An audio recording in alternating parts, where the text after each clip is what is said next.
È chiaro che la Lega ha assolutamente interesse a fare che cosa? A governare il paese a ogni livello, perché ormai non è più neanche una nostra aspirazione, ma è un nostro fardello, visto che ci pare che in questo momento storico l'opposizione non esista più, quindi dobbiamo per forza governare. Le esperienze che abbiamo vissuto in Lombardia, in Veneto, che stiamo vivendo adesso in Friuli, le riteniamo positive, auspichiamo che possano andare avanti, questo è il dato. Cioè, quindi con l'alleanza, diciamo. Ma sicuramente la nostra opzione fondamentale è quella lì. Io personalmente non spero mai che ci debba essere una rottura. No, perché qui in Veneto tanti leghisti avevano sempre detto ma noi non abbiamo paura del confronto, andare da No, soli, no, però adesso io sono convinto che se andassimo da soli probabilmente vinciamo.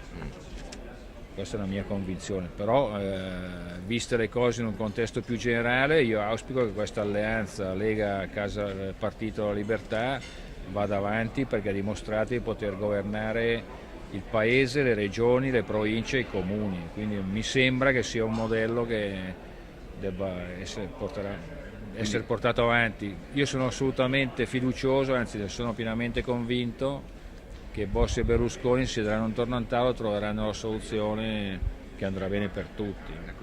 Adesso io stimo molto Galan, è stato un ottimo governatore come lo è Formigoni. È chiaro che la Lega pone un problema che non è ovviamente di poltrone, ma è anche di forza politica. Però ripeto, noi legittimamente rivendichiamo le posizioni e credo che questo sia assolutamente legittimo. Per quanto ci riguarda abbiamo piena fiducia nel segretario federale, cosa che ritengo accada anche nel Partito della Libertà, ripeto, siamo convinti che si metteranno intorno a un tavolo e troveranno una soluzione che vada bene per noi ma soprattutto per il Paese. Io vedo che al governo stiamo andando bene, Regione Lombardia andiamo bene, Veneto andiamo bene, le cose si fanno, bisogna andare avanti così. Naturalmente noi diciamo, fino adesso abbiamo sostenuto i vostri presidenti, perché la Lega ha sostenuto in maniera assolutamente leale i presidenti di Veneto e Lombardia. Con la forza che abbiamo adesso chiediamo che anche noi possiamo dire la nostra, ci sembra assolutamente normale. Noi ci aspettiamo la stessa lealtà che abbiamo garantito noi.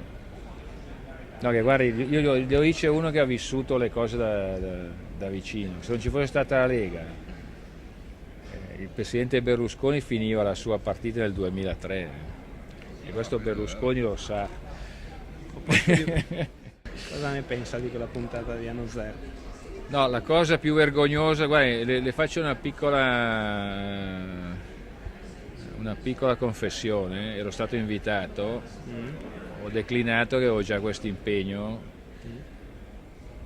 No, quello che ha detto Travaglio veramente al di fuori del bene e del male. Se fossi stato lì cosa avrebbe detto? l'avrei violentemente contrastato, che ha detto una serie di bugie, cioè lui che è il carnefice è passato per vittima, quando invece io potrei raccontare tutti i soprusi che ho dovuto sopportare da Travaglio, da Stella, da tutti quei giornalisti lì che sono onnipotenti, fanno quello che vogliono, parlano male di tutti e non pagano mai il fio delle loro malefatte. Questo è il dato. Poi il resto mi sembra che non ci sia stato niente di nuovo. Che impressione l'ha fatto quella signorina collegata? Non posso dirlo, se no verrei immediatamente querelato dalla signorina stessa.